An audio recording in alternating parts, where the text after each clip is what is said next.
When did you realize you're the black sheep of your family? Growing up, I was always the odd one. Not in a rebellious way, just different. My siblings were carbon copies of our parents, straight A students, extroverted, obsessed with sports and tradition. I liked drawing, reading fantasy novels, and listening to music that made them roll their eyes. It was small things at first. At family dinners, my stories were always interrupted. My achievements, no matter how hard I worked, were met with polite nods, while my brother's soccer trophies got framed. I was the creative one, said with the same tone you'd use for someone who insists on talking to plants. When I got into a decent art school, they smiled like I'd chosen to join the circus. My dad said, "Well, at least you'll have something to fall back on." My mom told relatives I was experimenting with this art thing for now, like I was recovering from a phase. I missed my sister's engagement party once, couldn't afford the flight, was drowning in part-time jobs. They didn't ask why I wasn't there, no calls, no messages.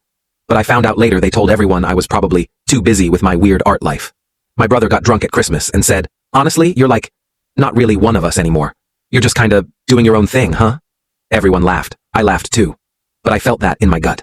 The real gut punch came when my dad had a heart attack last year. I flew out the next morning. At the hospital, the nurse said, "Oh, you're the other one." The other one. Like I was a footnote. They'd all been there since the night before. Nobody thought to call me. I stayed quiet, sat in the corner. When the doctor said he'd be okay, everyone cried and hugged. I stood a few steps back. My mom walked past me to hug my sister's fiancé first. At dinner that night, they toasted to the family and didn't ask me to say a word.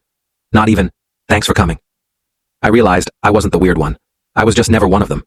I'd spent my whole life trying to be accepted into a room that I was only ever visiting. I don't go home much now. I send gifts on birthdays. I reply in the family group chat. But I stopped trying. I stopped offering updates they don't ask for.